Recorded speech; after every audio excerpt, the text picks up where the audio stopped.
Before you say, I can see fine, so why am I thinking about glaucoma? Hear this. Somebody can be 20/20 on the eye chart and be legally blind. How? The nerve tissue that you lose first is mostly your side vision nerve fibers. Meaning your field of vision is shrinking right before your eyes, long before you even notice. You can lose all your side vision, you're left with the middle vision, and you can read 20/20 in the eye chart, but you can't see to get around.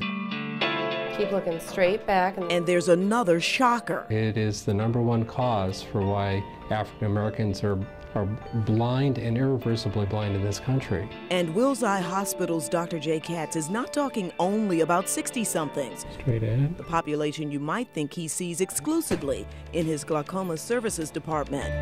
You certainly don't expect to see Sanaka Peter. So if you put your chin right there. She didn't feel a thing as fluid started building in her eyes in her 20s. He noticed that my pressure went up on a visit and prescribed me an eye drop, but I didn't use it regularly. Even though her brother had been diagnosed as a toddler and she has a long family history of glaucoma, but in her early 30s, when I went for the screening visit, my pressure was in the 30s, so they had to do an intervention, and that's when I realized, okay, that this is serious. Permanent damage underway to her optic nerve. No idea she was slowly losing vision. After trying everything that they could, they said it's time to do surgery. 2 surgeries so far on the left eye to filter the fluid better. This is showing the actual nerve tissue here, but there's the cup where she's lost nerve tissue in the middle. Go ahead and look straight ahead. My glaucoma is at the point where there has been some visual loss that's noticeable. All right. She has some significant damage to start with that we can't reverse, but we're fighting to save the remaining vision in that eye. S and a C. But she's maintaining using drops, far luckier, Dr. Katz believes, than possibly hundreds of thousands of African Americans genetically predisposed to more aggressive glaucoma. African Americans tend to get glaucoma at an earlier age, maybe a decade earlier on average. They're 6 to 8-fold higher chance of getting glaucoma than whites.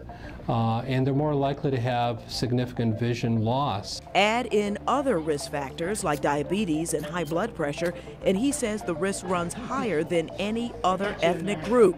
But there is hope with better technology and earlier detection, new meds, lasers, and surgery. But you have to still have the patients in your office.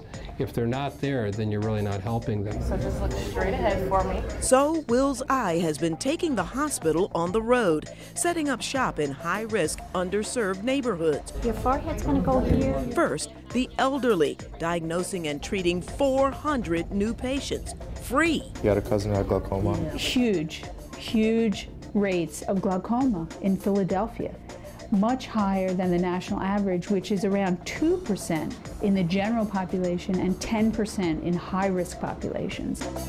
And in just a couple of months, Wills Eye will be taking this portable retina camera out to select family doctors and health centers, and what they're going to be doing is testing thousands of younger adults. Once we detect something with this handheld camera, we're going to be contacting all the patients and inviting them to come back to see one of our glaucoma specialists. A flash of light. That's it? That's it. And A-OK, and it's all free. Joyce Evans, Fox 29 News.